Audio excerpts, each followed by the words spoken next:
Cybertron, our home. For generations it has been a peaceful world, until pride and a lust for power divided us. Now we fight enemies who were once our brothers. Hey guys, the Firebird is here.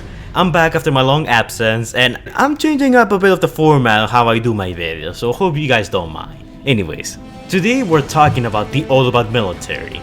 We all know the story that the Autobots eventually lose the war to the Decepticons, especially in the Cybertron games, because the Decepticons are clearly the winners, since the Autobots are forced to flee and all.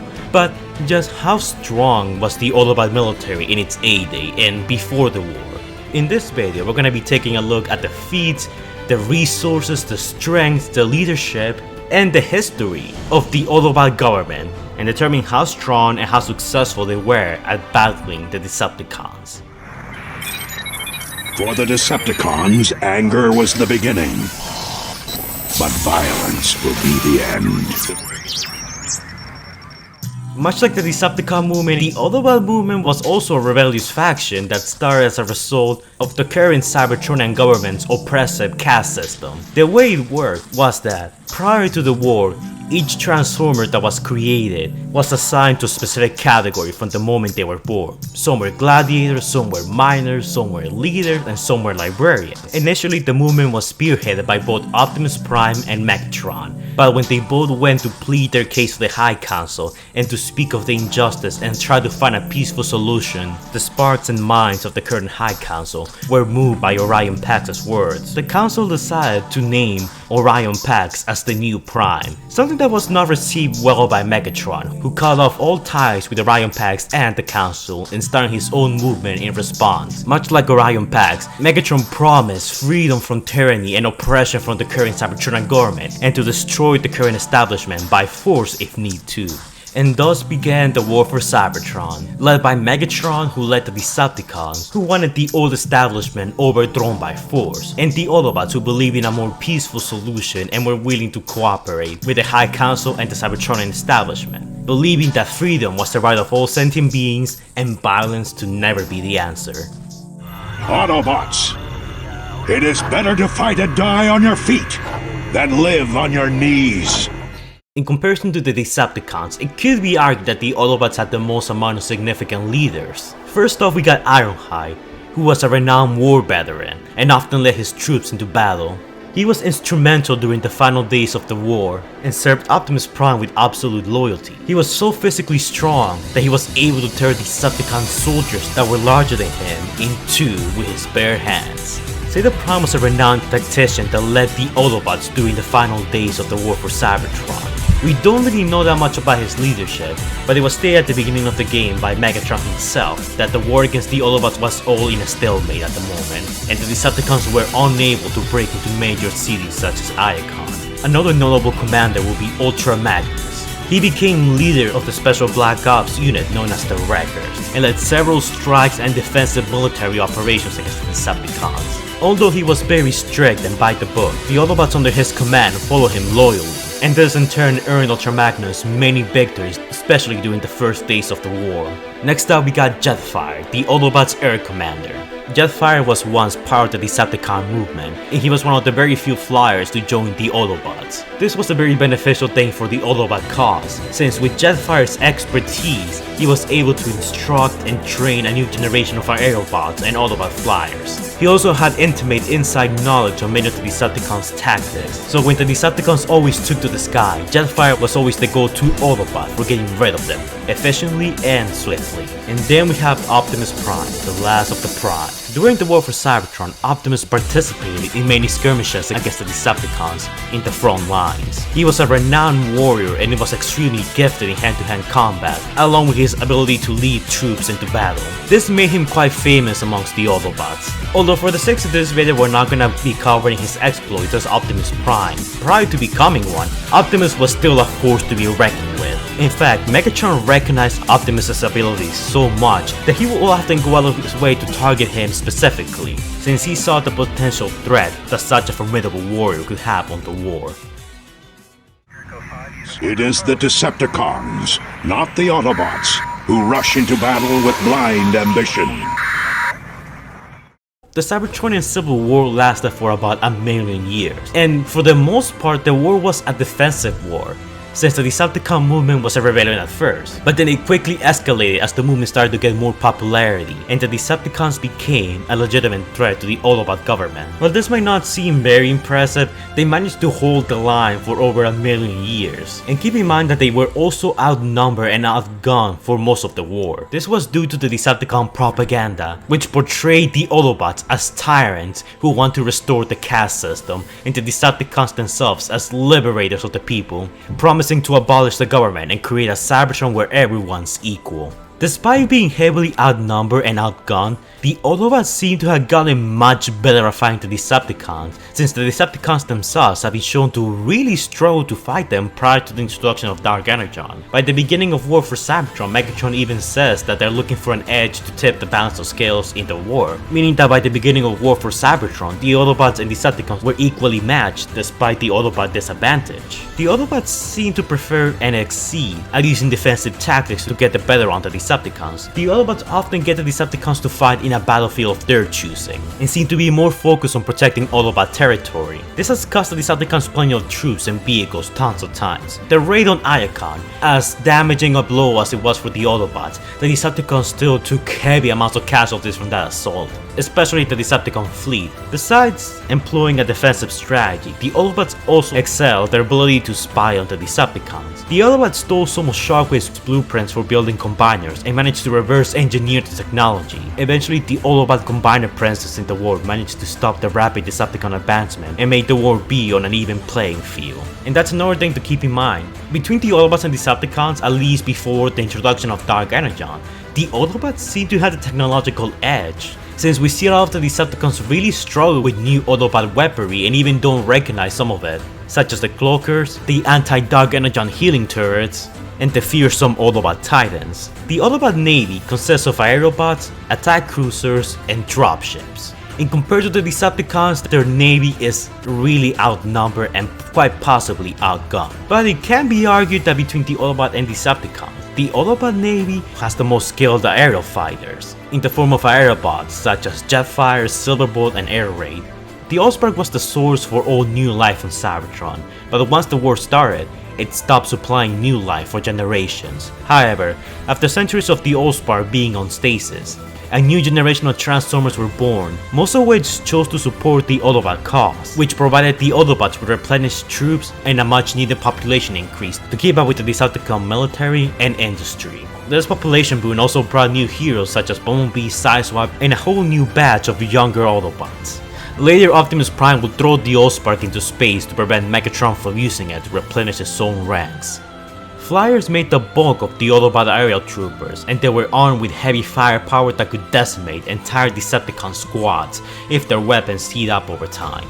The Autobots also possessed several transports/attack cruisers, which themselves could also be used to defend key Autobot structures and military checkpoints.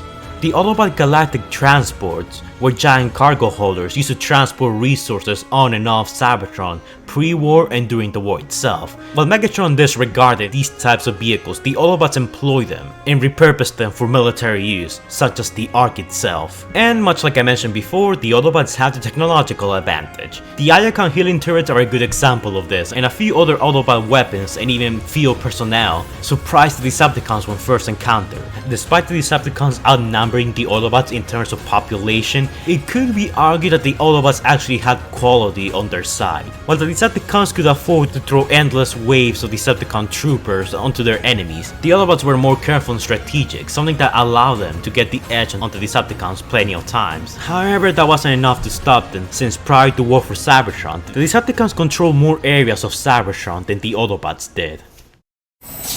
Together, we will stop Megatron, no matter the cost. The Autobots employ a variety of weapons. We got their automated turrets for defense, or also known as the Sentry Guns, which could clear a small battalion of Decepticon troopers if they were not careful. They also had sentry guns that could heal and even repel dark energon, orbital planetary guns, which was the ultimate counter against the Decepticon flyers. During the raid of Iacon, these weapons were instrumental in turning the tide of the battle and allowing the Aerobots to regain control of the sky. Autobot dropsheds for troop transport. They also used anti-vehicle mines that were set up in tunnels and public transport such as trains, just in case the Decepticons ever tried to sneak up on them. The Cybertronian linked Ultra Tactical Combat Helper, or Clutch, was also a favorite of the Autobots during combat, and was used to ward off enemies or even detect infiltrating Decepticons. Some of the more notable weapons that Autobot soldiers carried on the battle were Energon battle pistols, ion blasters, ion displacers, fragma launchers, neutron assault rifles, nuclear shock cannons,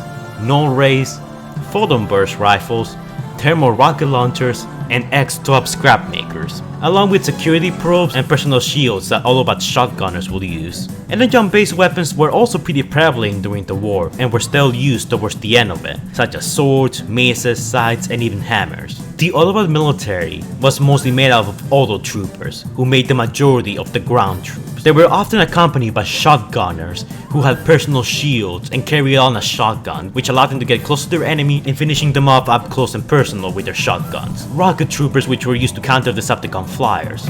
Protectors and a few snipers also made up part of a typical Autobot battalion. Cloakers were used to prevent Decepticon infiltration and were rarely seen on the battlefield.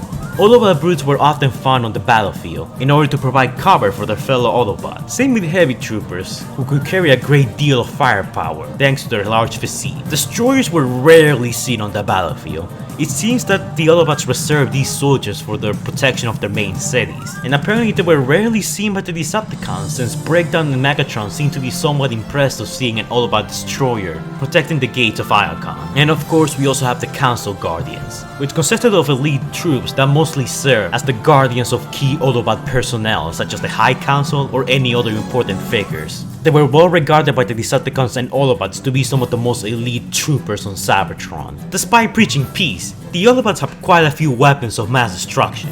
We got the Energon Bridge Guardian, which boasts a great deal of firepower and protected the Energon Bridge, while it was a static defensive weapon, and it was ultimately taken down by Starscream and his Seekers. We also have Omega Supreme himself, who could fire lasers that could disintegrate Decepticons in the blink of an eye, gravity wells that could pull Decepticons close to him, and thick armor plating, which basically made him immune to most of the Decepticon weaponry. And Omega Supreme briefly turned the tide of the battle during the siege of Iacon. That was the case until Megatron lured Omega Supreme into a location of his choosing, and used heavy artillery in order to damage him and get the drop on him. And then we got the early War Titan. While this is a detail that is not made clear, the Autobots were in control of most of Cybertron during the early stages of the War for Cybertron. Plenty of fallen titans can be seen all around the world, which implies that pretty early on in the war, the Autobots had titans to fight against the Decepticons, but somehow the Decepticons actually managed to topple a lot of these Autobot titans, leaving Metroplex and fellow Cybertron to be the last known active Autobot titan at the time.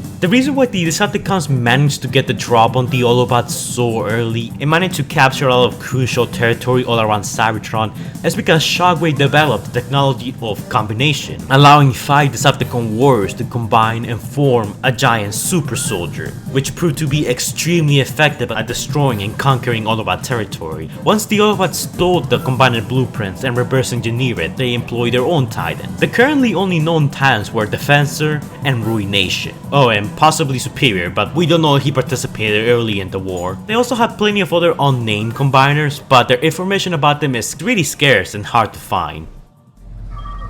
By Primus, we must reclaim the freedom that is rightfully ours.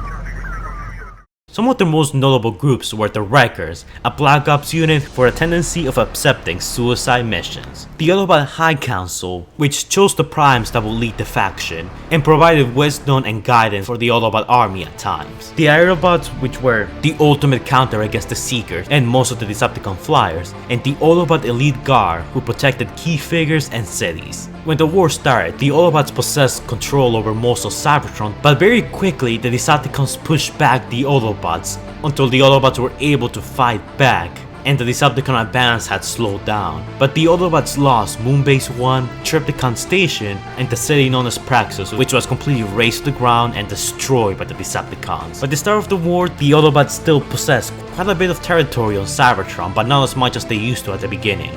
The locations that we know for a fact were under their control were cities like Iacon and Callus, and a few forts such as Fort Sick, which was protected by Ultra Magnus. The future of our kind may rest with us this day.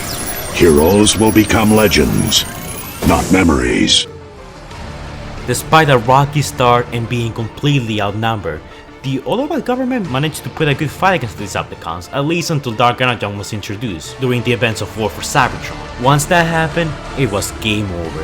And yet, it is most impressive that the Autobots managed to hold out for as long as they did against such overwhelming odds. Because for the Autobots, they knew that their defeat would mean the end of everything.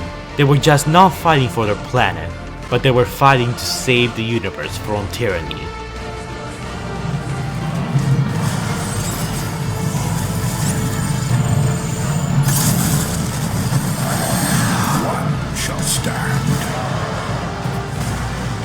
One shall fall.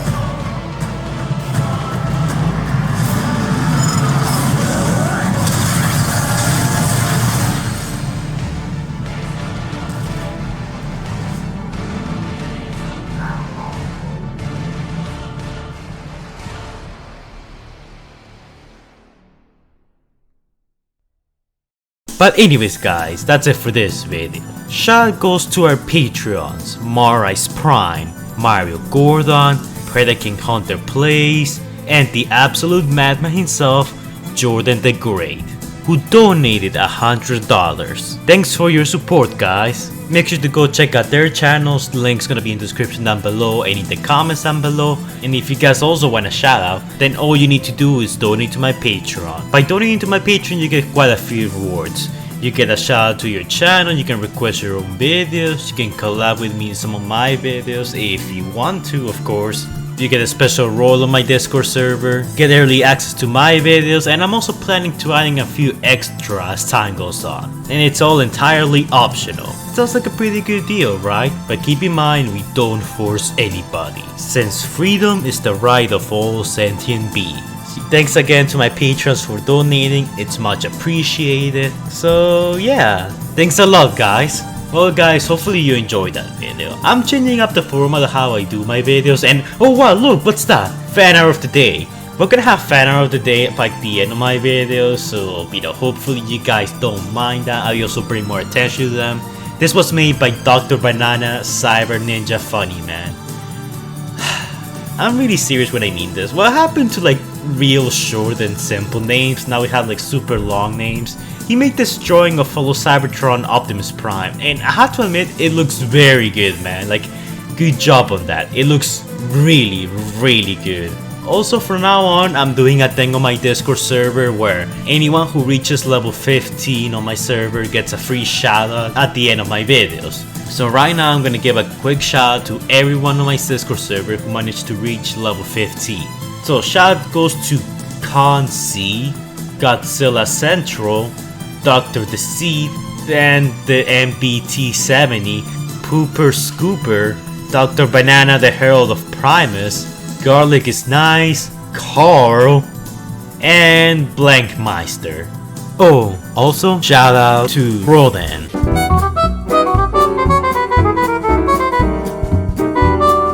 These guys managed to reach level 15 plus by the end of the month, and because of that they get a shout out and a shout out to their YouTube channels. Links to their channels are also going to be in the description down below, so if you guys have time, make sure to go check out their channels and support them. They need all the help they can get. And if you guys want to shout out yourselves, either donate to my Patreon or you can join my Discord server and work for it. So yeah, now you don't have to give me money to get a shout out. I hope you guys are happy. But now that we got that out of the way, hopefully you enjoyed this video. I'm sorry that this video took so long to make. If I'm not mistaken, I think I promised this video about 2 to 3 months ago and never got around to doing it. I did the early part of this video 2 months ago, but then the whole, thing with the schools happened and I was really busy and I could barely get work done. So this video has been delayed for a long time, and the research portion also took me a little while to do, since gathering this information was a bit tricky, but hey, I made it, so yay! Since I'm busy with school, cause I still get work, I plan to slow down with my videos and no longer do 3 videos per week. I plan to upload every Friday, so yeah, I plan to go for a more quality versus quantity approach, if that makes any sense. I'm still gonna report on the news, and if we get some new info in regards to the movies, or toys, or anything that interests me, I'll cover it, immediately. I'm not gonna do a highly edited video, I'm just going to cover it immediately and just upload it to update you on the news. But with the quarantine and all the things that are going on right now, I doubt we're gonna get anything, new anytime soon. I also plan to diversify and talk about other stuff that's not Transformers related. That's also one of the reasons why I changed my banner to include more stuff like anime, StarCraft, The Mandalorian, I plan to diversify, and I hope you guys don't mind. Transformers is still probably gonna be the thing that I covered the most, but I also wanna, move away a little bit from it and cover other things. Because, it gets boring talking about the same thing over and over again, continuously, But anyways guys, that's it for this video. Hopefully y'all enjoy, like, comment, and subscribe. And I'll see you guys in the next video. Stay safe guys.